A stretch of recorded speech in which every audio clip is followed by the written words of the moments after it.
sound check. What do? I move the microphone. Welcome to this week's Wellness Webcast. I am your host, Mo Wolf. I'm the CEO of Little Honeys, LLC, the makers of Bee Rescue Propolis Care and Bee Energized Raw Bee Pollen products. What a week!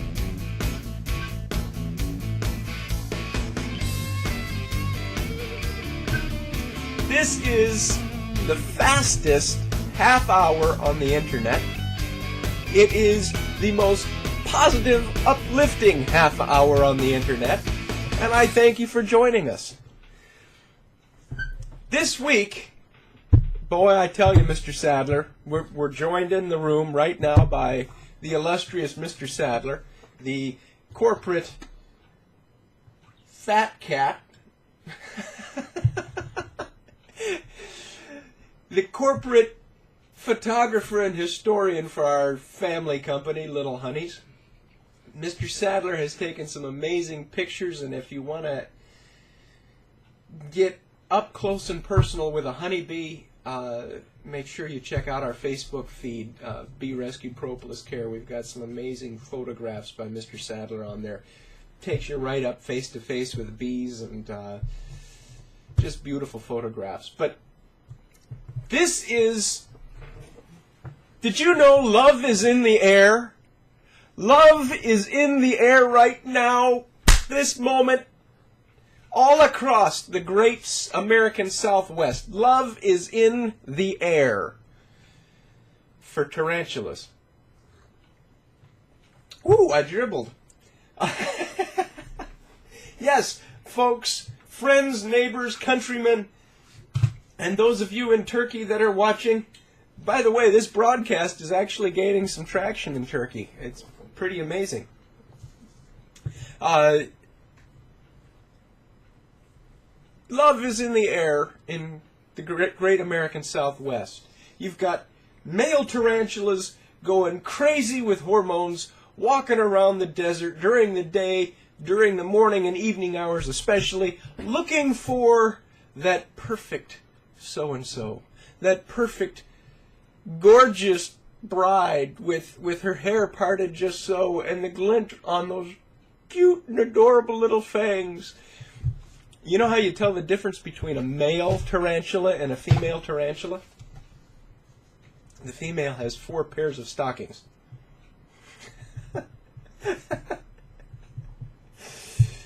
So all across the great American desert, we have these tarantulas going out, looking for love in all the wrong places, getting run over on the highways.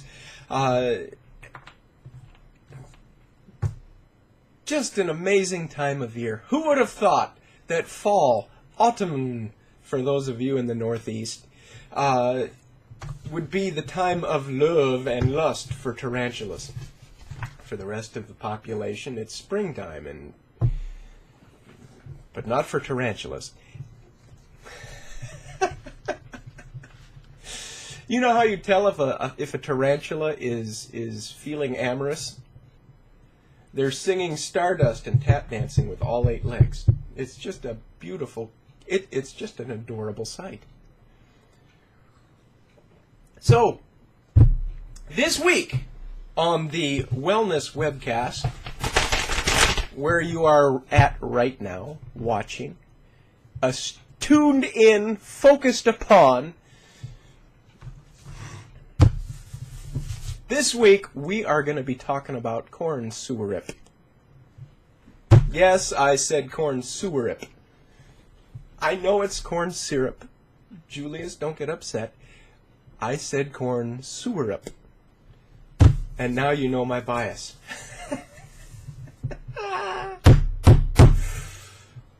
It's a beautiful fall. We have had nothing but beautiful weather here in southern Wisconsin for the last few weeks, since autumn has started. I know I'm irritating a bunch of people right now. What are you going to do?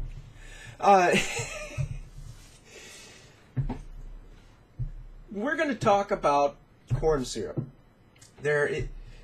Officially, the jury is still out on whether it's good for you or not, whether it's bad for you or not.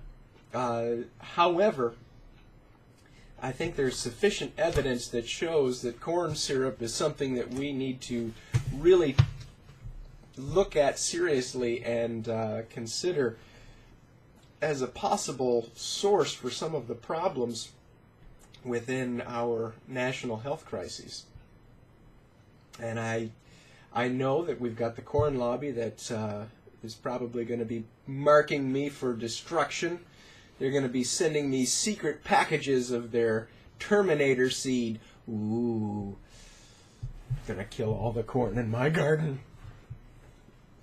I know that we're probably going to get in trouble for this, but c'est la vie. We move forward. We speak the truth. We speak it boldly and we speak it in love. Corn syrup. I want to read, we're just going to jump right in. I want to read to you an article from Princeton University. It's not a long article, and I will do my best to sound out the big words. In an article posted on the Princeton University website by Hillary Parker, hey, I got your name right. Mr. Sadler, mark that down. This day, which is Friday, October 11th, I read some author's name correctly. How about that? That's pretty good. Hillary Parker, congratulations. You get the award. Hillary Parker wrote an article called A Sweet Problem. Princeton researchers find that high-fructose corn syrup prompts, I can't sound it out already, I'm having a hard time. Sorry, Hillary. A sweet problem. Princeton researchers find that high-fructose corn syrup prompts considerably more weight gain. I'll try to do better reading. A Princeton University research team has demonstrated that all sweeteners are not equal when it comes to weight gain. You ready for this?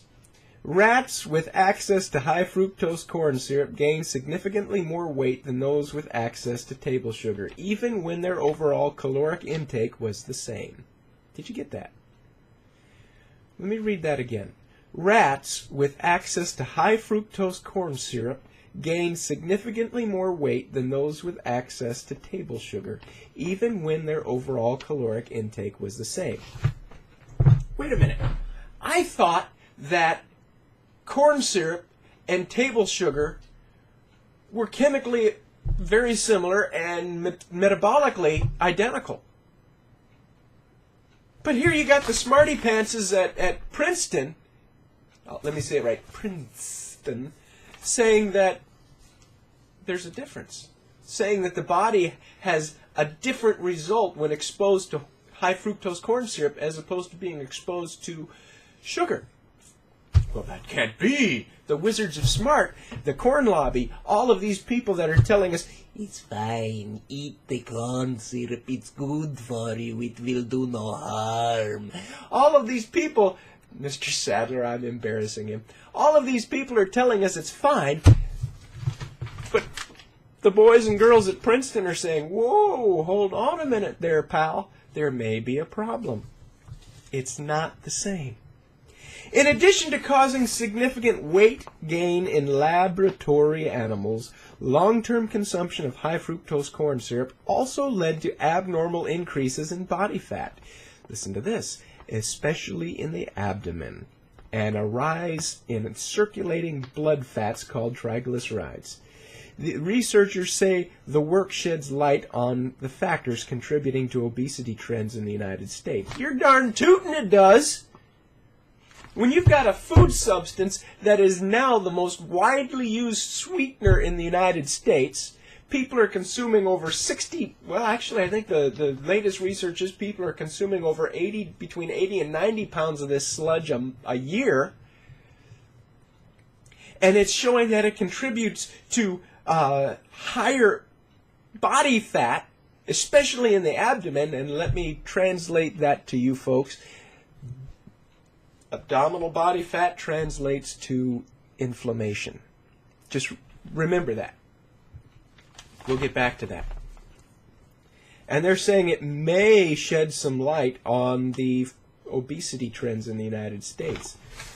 Ring the bell. Ding! What in the world? This is obvious. Some people have claimed that high fructose corn syrup is no different than other sweeteners when it comes to weight gain and obesity, but our results make it clear that this just isn't true, at least under the conditions of our test, says psychology professor Bart Hobel, who specializes in neuroscience of appetite, weight, and sugar addiction. When rats are drinking high fructose corn syrup at levels well below those in soda pop, they're becoming obese. Whoa, did you catch that? When rats are drinking high fructose corn syrup at levels well below those in soda pop, they're becoming obese. So those of you that are drinking your soda on a regular basis, 1, 2, 12 a day, guess what? You're drinking more corn syrup than these rats in this study were exposed to. Keep that in mind. When rats are drinking high fructose corn syrup at levels well below those in soda pop, they're becoming obese. Every single one across the board, period. Even when rats are fed a high-fat diet, you don't see this.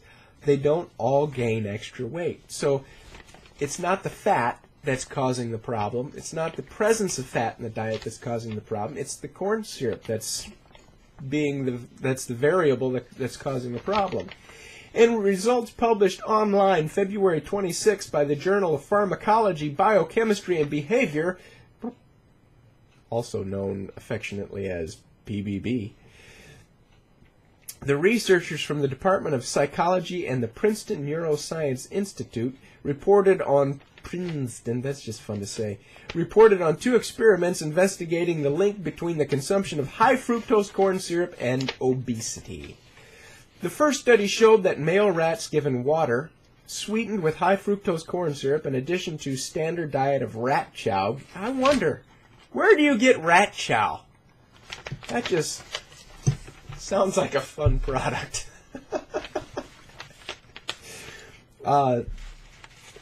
Gained much more weight than male rats that received water sweetened with table sugar or sucrose in conjunction with the standard diet of rat chow. The concentration of sugar in the sucrose solution was the same as is found in some commercial soft drinks, while the high fructose corn syrup solution was half as concentrated as most sodas.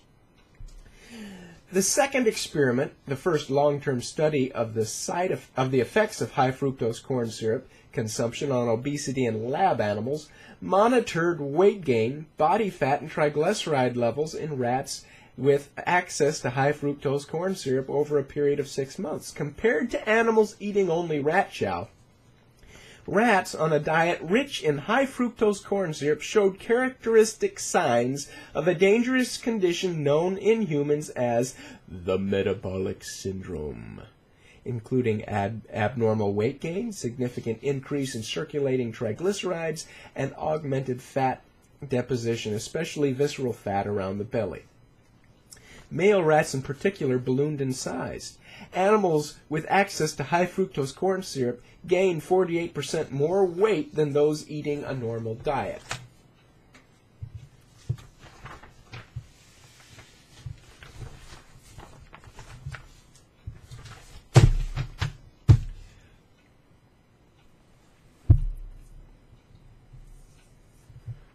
Excuse me, I'm getting worked up.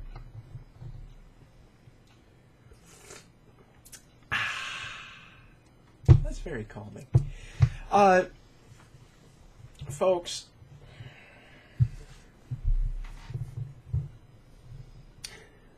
let me point something out.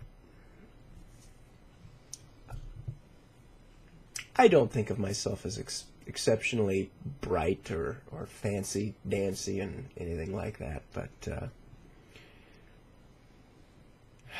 when did we start seeing diabetes rates start to skyrocket, heart disease rates go through the roof, obesity rates start to tumble out of control? When did we start seeing all of these things taking place?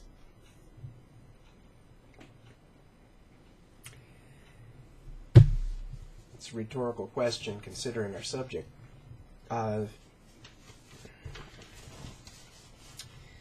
back in the 1970s, things started changing. And by the 1980s, sugar was removed from soft drinks in exchange for corn syrup because it's cheaper. And once they started changing the formulas for their soft drinks, then you started seeing an increase in the size, the volume of these soft drinks. I remember when I was a little kid, the culture was such that a can of soda was not it was not the same can of soda that you get today. It's about 6 ounces, if I remember correctly. Now a can of soda is, what, 8 ounces? However, that's just if you want to taste. The real men are drinking the big gulps. The big gulps, the bottles. You've got 1 liter bottles of soda that people are drinking on a daily basis. Sometimes several of those a day. Back in the day, they couldn't afford to sell it that cheap, because it was sugar, and sugar was more expensive, sucrose. But then they started introducing the high-fructose corn syrup because we were all led to believe, oh, it's perfectly safe. It's good for you. It won't harm you at all. We're from the government, trust us.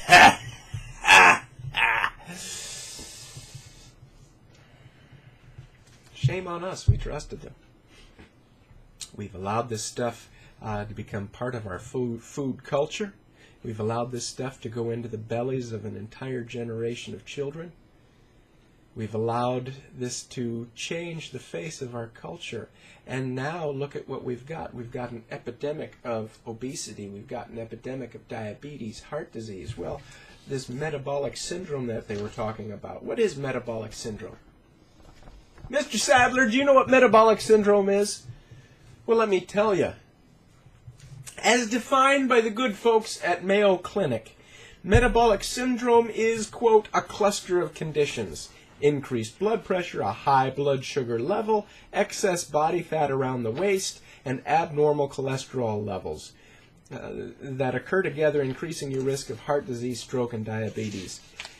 If you have 3 or more disorders, the excess body fat around the waist, the excess blood sugar level, the high blood pressure, high cholesterol levels, all of these things work together. If you have 3 at the same time, they consider you positive for metabolic syndrome. Well,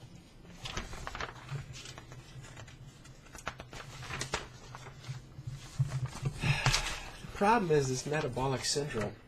I mean, think of it. High blood pressure. What does that give you increased risk for? Blowing a vein, blowing an aneurysm, having a stroke, blowing a thrombus loose in your bloodstream and getting it lodged somewhere. What does high blood sugar cause? Diabetes. And the really insidious nature of this is some studies are showing that the presence of this high fructose corn syrup can even cause a resistance to insulin within the body, which means a diabetic has to use more insulin. What does the excess body fat around the waist contribute to? Well, remember I said inflammation? One of the problems that we're seeing in the medical community is non-alcoholic related fat problems within the liver. Non-alcoholic related hepatitis, inflammation of the liver, where you've got excess fat deposits in the liver causing all kinds of liver pathologies. Well, wait a second. According to the boys and girls at Princeton, that's just par for course with corn syrup. Now, where do you get corn syrup? Where are we finding it? Well, we're finding it in our candies that we're feeding our children. We're finding it, of course, in the soda pops and soft drinks. You're finding it in the fruit juices that you're feeding your children, your babies. You're finding it in your food. You're finding it... You name one commercial processed food, and dollars to donuts, you got corn syrup in there, high fructose corn syrup. Now, with honeybees, you've got the problem of corn syrup, because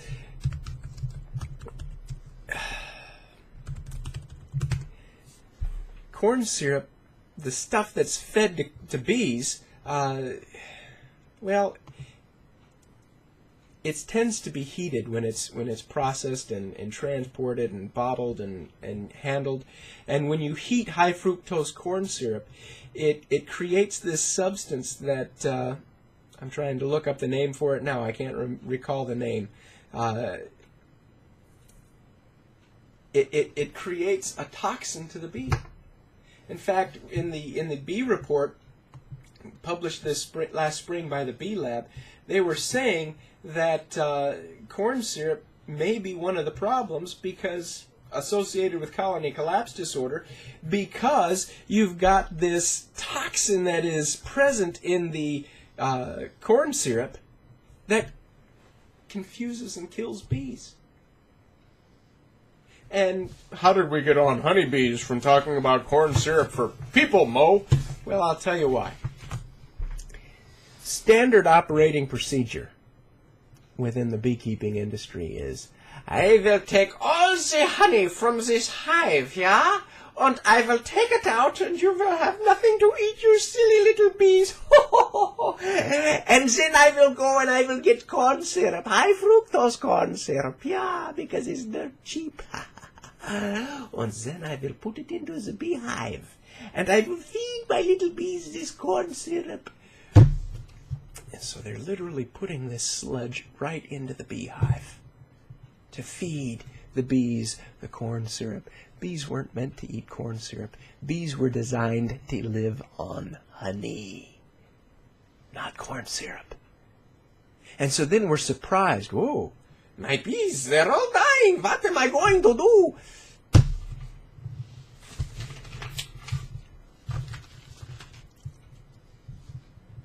You look at the chemistry of high fructose corn syrup. It puts more of this fructose sugar into the body than we were supposed to be getting. You look at the way that molecule interacts with the lining of the intestine, the small intestine, and you know what? We weren't meant to eat this stuff either. Well, Mr. Wolf, I'm from the corn lobby, and I'm here to tell you that corn syrup, high fructose corn syrup, is in fact a natural product. Shame on you for besmirching our character. Hey, you want to know something? If I go out and I pick a bunch of, nightshade berries, deadly nightshade. Or if I go out and I pick foxglove flowers, and I eat them up and I die. He died from eating a natural product. If I go out and I go to a church picnic where they had potato salad sitting in the sun for 6 hours, and I get food poisoning, well, that can't be. That can't be. That potato salad was made from organic ingredients. It's 100% natural, just like our corn syrup. It cannot be bad for you. My point here is, folks, just because something's natural doesn't mean it was meant to go in the body. Yes, I know. It can be said that I made a parallel between nightshade and corn syrup. I know it can be said that I made the parallel between rancid potato salad and corn syrup. Shame on me.